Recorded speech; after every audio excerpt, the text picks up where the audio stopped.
Wyoming Territory, late September 1879, the wind had teeth that morning, and it bit hard as Holden Nash stepped into the frostbitten dawn, the brittle grass crunching beneath his boots. He was up before the sun, same as always, feeding the mule and checking the coop, though the hens had mostly stopped laying.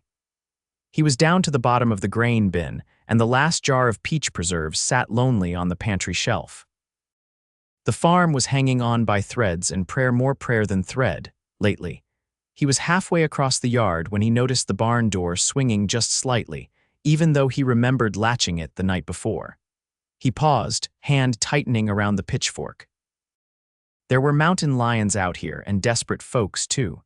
He pushed open the door slowly, heart ticking up, something rustled in the hay, then he heard a low, pained sound. Human. Holden stepped forward, his eyes adjusting to the dim light filtering through the cracks in the wood. That was when he saw her, a woman curled up in the straw, her dress torn at the hem, her coat barely covering the heavy curve of her belly. Her dark brown hair was tangled and her face pale. She was young, maybe 23, 24, but her eyes were older, haunted. Her arms were wrapped around her middle like she was trying to hold herself together. "Miss." Holden's voice was quiet but firm. She flinched, tried to sit up and failed. She blinked, throat working. "Please. I just needed somewhere warm." "I am not gonna hurt you," he said carefully, setting the pitchfork down. "You are safe. Just tell me your name." "Jessa," she whispered. "Jessa Hartley." That was when he saw the ring on her finger. Or rather, what was left of it, the band dented and scratched, the stone missing. He knelt beside her, careful not to move too fast.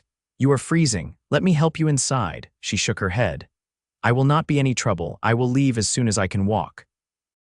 Her voice broke. "I did not know where else to go."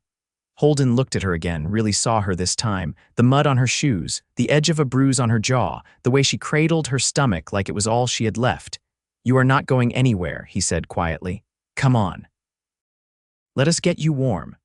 It took some doing, but he managed to carry her inside, setting her gently on the old cot by the stove.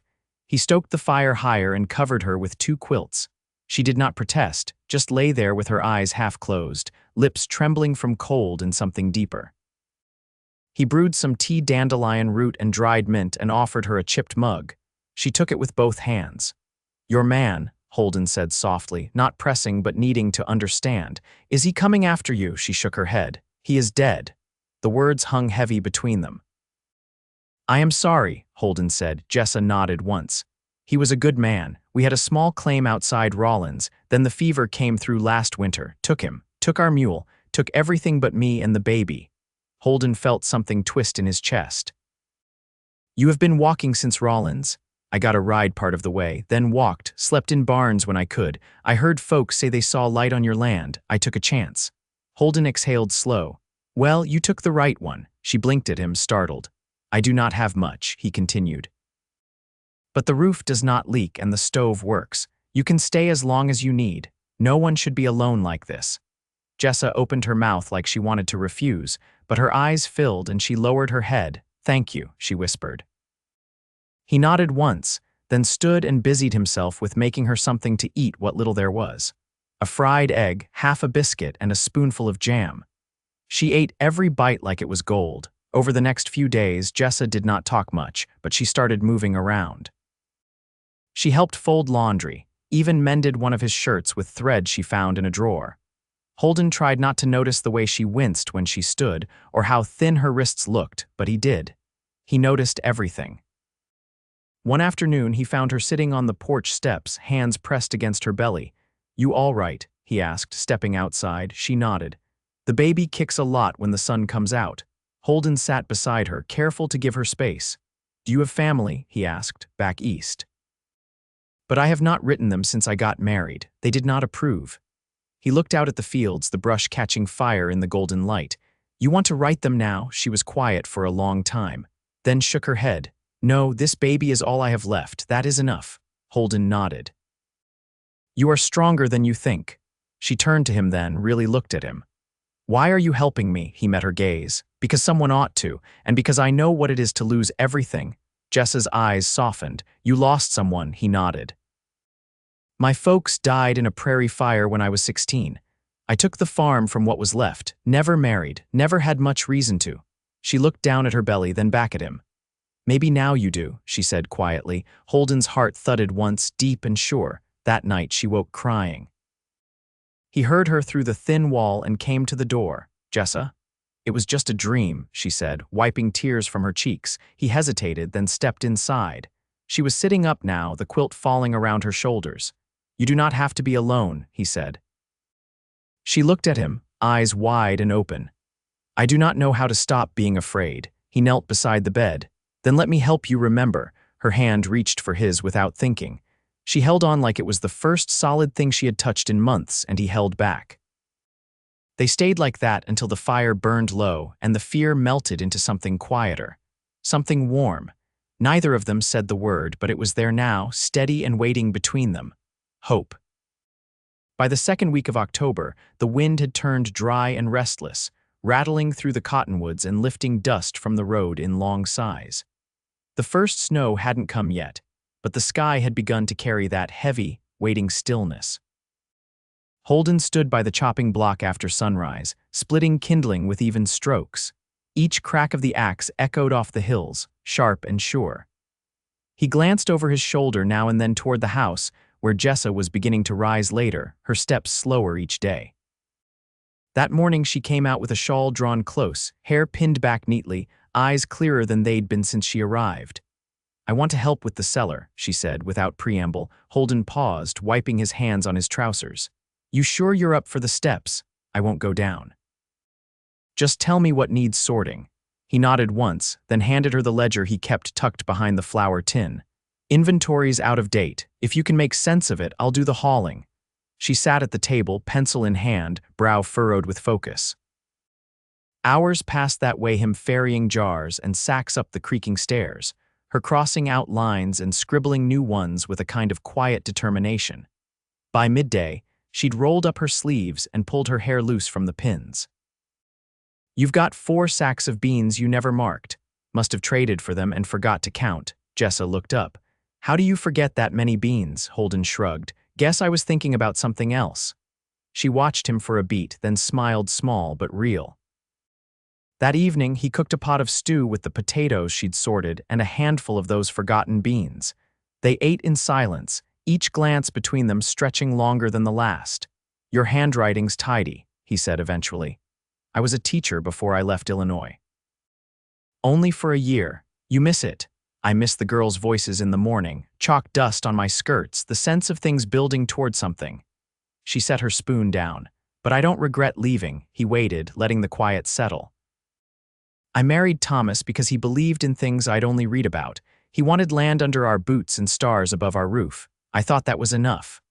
What changed? The land was harder than either of us expected. He never stopped believing, but the days wore him down. Holden nodded slowly. Out here, belief don't keep you warm. No, she said softly, but kindness does. Later, while she washed the dishes and he trimmed the lamp wicks, she turned to him without warning. Do you think the baby'll be safe here? He didn't answer right away. He finished adjusting the flame, then met her eyes. If I have breath in me, yes. She looked at him for a long time. You speak like you mean it. I do. That night the wind picked up, rattling the windows in their casings. Holden checked the latches, then stood a long while at the door, watching the dark. Jess's voice came from behind him. You always stand guard like that, only when there's something worth guarding. She didn't reply, but her hand brushed his arm as she passed. A brief touch, but steady. Like she meant it. The next morning, he found her sitting at the kitchen table with a bundle of cloth and thread. She was stitching something small and pale blue. I don't know if it's a boy, she said without looking up, but it feels right. You sew well. My grandmother taught me. Said it kept your hands busy and your thoughts from wandering too far. He watched her, the way her fingers moved with care, the thread pulled taut and precise. There was quiet strength in it. I've got lumber in the shed, he said. Could build a cradle. She looked up, startled. You do that. You're not the only one who needs something to hold hope in. Their eyes met, and something passed between them, quiet, sure, unspoken. By afternoon, he was measuring boards, sawing careful lines. Jessa brought him tea, then sat nearby, her knees tucked under her as she worked on the soft lining for the cradle. You ever think about having children? She asked, not looking up. I did. Once. He ran a hand over the edge of the wood. But the woman I asked said no before I could finish the sentence. I'm sorry, he shook his head. She wasn't wrong, I wasn't ready. Jessa laid her thread aside. And now, he didn't answer at first, just met her eyes across the space between them. Now I know what I'd do different. Her breath caught, just barely, and she looked down at the fabric in her lap. I think, she said quietly, this baby might be the luckiest one out here. Holden swallowed hard. I'd like to believe that. The wind had quieted by evening. The cradle wasn't finished, but the shape was there, solid, patient, waiting. So were they. The first snow fell in the early hours, soft as breath, layering the earth in pale hush. Holden rose before dawn, as he always did, but paused at the window longer than usual, watching the flakes drift over the yard, settling on the fence rails and porch steps. The world looked gentler under snow, but he knew better. Winter didn't forgive. Jessa was still sleeping, her arm curled around the shape of her belly, her breathing even. He added wood to the stove before the chill could settle into the walls, then stepped outside with care, boots crunching over the new snow. The barn roof sagged under the weight, so he climbed up with a shovel and worked in silence, sky just beginning to pale. When he returned inside, Jessa was awake, standing at the stove, spooning dried apples into a small pot. Her hands moved with practiced calm, but her back was straighter than he'd seen it in days. I thought we could try a pie, she said, not turning. Won't hear me argue. He took her cue and fetched flour from the bin without a word, dusting the counter. She handed him a knife to slice the apples, and they worked in rhythm, steam rising between them. My mother used to say snow meant a clean start, she said after a while. Mine said snow made folks honest. Jessa laughed, quiet and sudden. Maybe both were right. By midday, the pie was cooling on the sill, and Holden was sanding the cradle smooth while Jessa knitted on the rocker, her feet wrapped in a wool shawl. Sunlight came in low through the windows, warming the floorboards. You have a name chosen yet? He asked without looking up. She hesitated, fingers stilling on the yarn. If it's a girl, I thought maybe Clara, my husband's mother. And if it's a boy, she looked out the window where the wind had spun the snow into soft drifts. I haven't decided. Holden nodded, setting aside the cradle's side rail. I could suggest one. She turned to him with a raised brow. Elias, after my grandfather, he came west with nothing but a mule and a tin of coffee. Built up this whole place. Jessa considered it, her gaze returning to her knitting. That's a strong name. He was a patient man. Let things grow in their own time. She met his eyes then, and something passed between them, something that didn't need words. That night, the wind picked up again, but the house held steady. They ate slices of pie by lamplight, and Jessa surprised him by humming a tune while she cleared the plates. He leaned back, watching her move about the kitchen, the curve of her body casting long shadows on the wall. You seem lighter today, he said. Maybe I am, she answered, drying her hands on her apron. I dreamed last night I was standing in a field of wheat. The baby was already born, and I could see his hands reaching up through the stalks. Holden's voice was soft. That sounds like a good dream. It was. She sat across from him, folding her hands on the table. I think I might be ready to stop running. He reached across and laid his hand over hers. She didn't pull away. Then let's build something that doesn't need running from. She looked down at their joined hands, then back at him.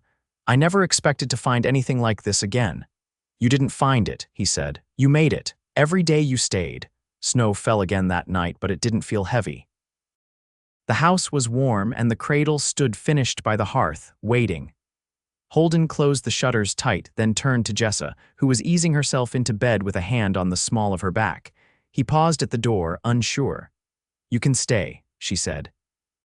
He crossed the room and sat beside her, the mattress dipping under his weight. She studied his face a long time, then leaned forward, resting her forehead against his. I'm not afraid anymore, she whispered. He cupped her cheek gently.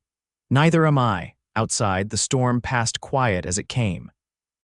Inside, the light held. The snow held through the end of October, clinging to fences and roofs while the sky stayed low and gray. The land had fallen into stillness, but inside the house, the days filled themselves. The rhythm of shared work and soft words passed between Holden and Jessa like threads, weaving something neither of them had dared name aloud.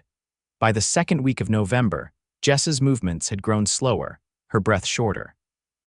The baby had dropped low, and she kept a hand at her back when she walked. Holden noticed, but didn't hover. She didn't like being hovered over. Instead, he adjusted things quietly, moved the water basin closer to the bed, stacked extra wood by the stove, and cleared a path to the barn in case he needed the mule at a moment's notice. They were sitting at the table one evening, the lamplight catching the curve of her cheek as she stitched a small bonnet from a strip of muslin. She set it down after a while and rubbed her fingers. "You ever think about what you'd be doing if I'd never knocked on that barn door?" Holden set his knife aside and leaned back. "Likely would have spent the winter talking to the mule." She smiled toward the window. "He doesn't seem like much of a conversationalist. He listens better than most." Jessa's gaze drifted to the cradle near the hearth. "Sometimes I wonder if I should have done it differently, waited longer before leaving, tried harder to hold on to the claim." Holden didn't speak right away. He let the wind push against the shutters once before answering. "You made it here, that's what matters." "I know." She touched her belly slow and steady, "but I still feel like I left pieces behind out there, things I won't get back." He met her eyes across the table. "We all do. Only way through it is building something new with what's left." She watched him for a long moment. "You ever wanted to leave this place?" "I did once, right after the fire. Thought about hitching west, maybe trying my hand at mining. But the land was all I had that still remembered my name." Jessa's voice was quiet. "Now you've got more than land," he nodded once. "I know." The next morning, Holden saddled the mule and rode into town. Supplies were running low, and he wanted to fetch a proper blanket for the baby, not just one patched together from scraps.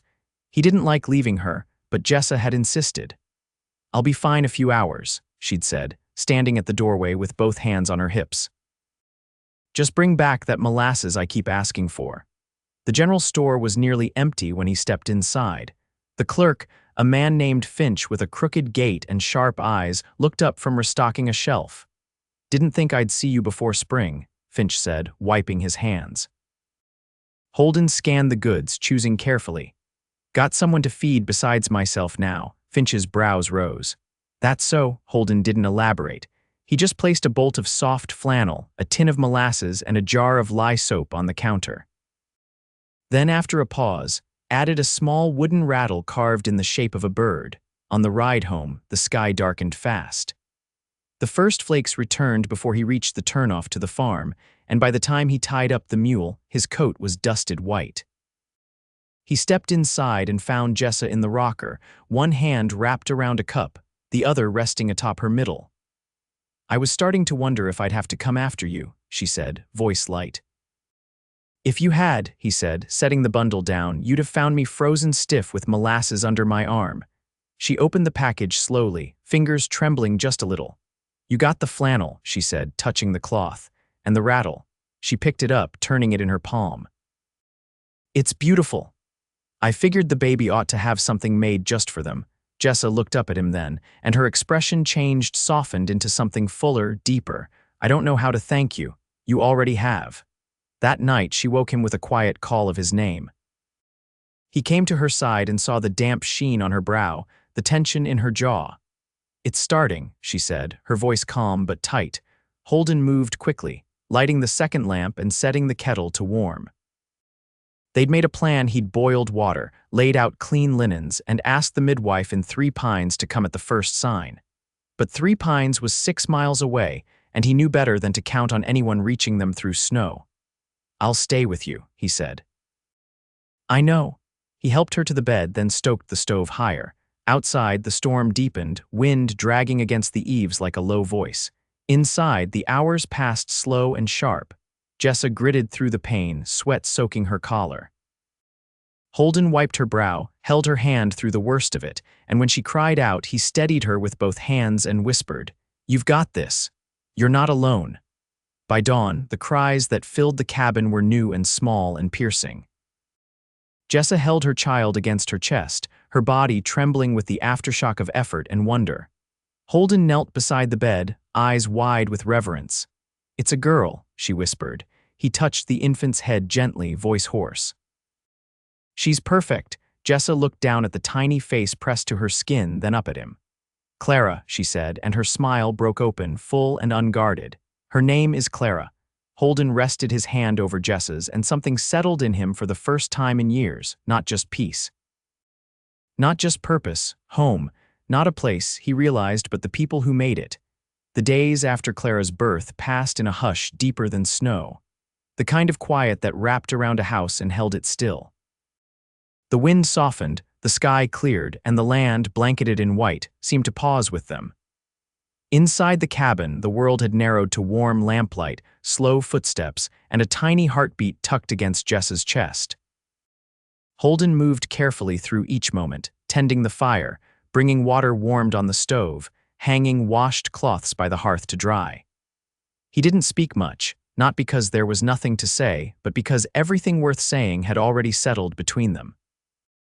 He learned the patterns of Clara's cries, the small furrow in her brow when she tried to open her eyes. Jessa nursed her in silence, her fingers brushing over the baby's downy scalp with a tenderness that made Holden's throat ache.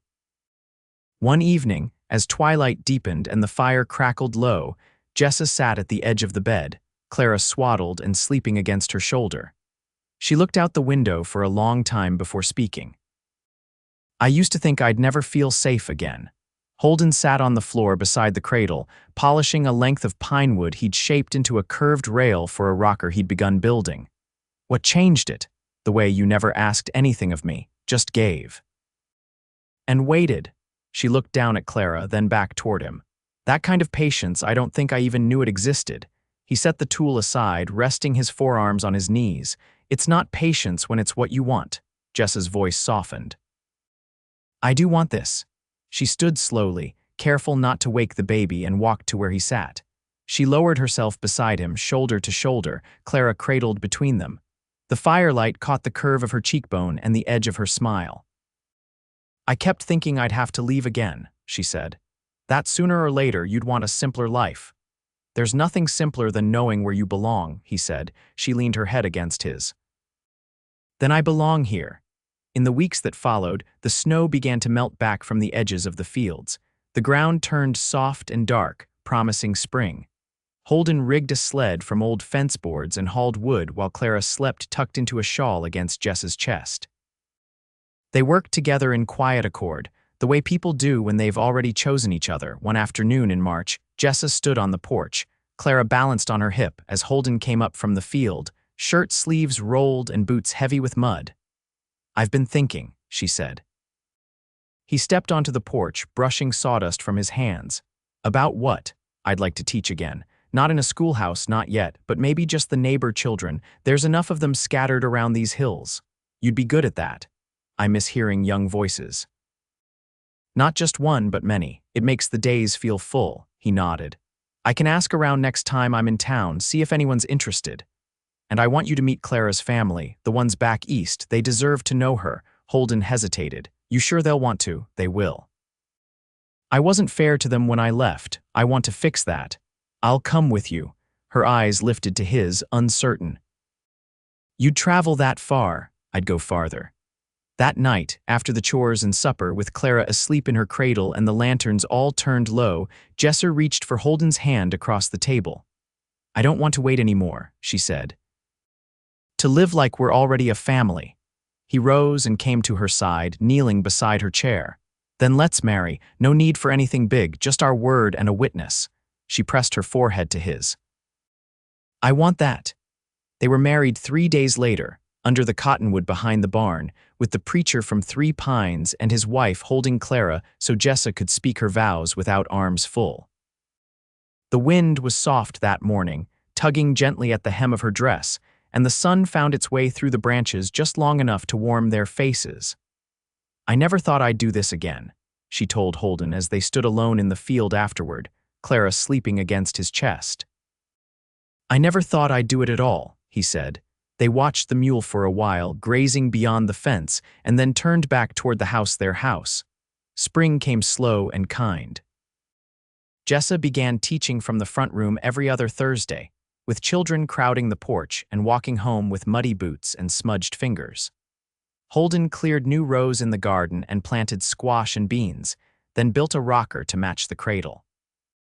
In June, they traveled east for a time, with Clara bundled in soft cotton, and Jesser resting her head on Holden's shoulder whenever the train lulled quiet. Her family met them with wary eyes but open arms, and before the week was out, Clara had new blankets sewn by hand and a silver rattle engraved by her grandfather. They returned to the cabin in July, a little sunburned, a little tired, and more sure than ever of the life they'd built. As the days stretched into summer, Holden sometimes found himself standing in the doorway late in the evening, watching the light fade over the hills. He'd turn back to find Jessa by the stove, Clara on her hip, and something deep in him would settle. Not all love comes fast. Some love grows quiet and steady, like roots beneath snow, waiting for the thaw. He had waited, so had she, and now they had each other. A home shaped by kindness, a daughter raised in peace, a life full of ordinary days that felt anything, but they never needed to speak of what they'd lost. It was stitched into the way they held each other, into the way they stayed. And that, they knew, was enough, always would be.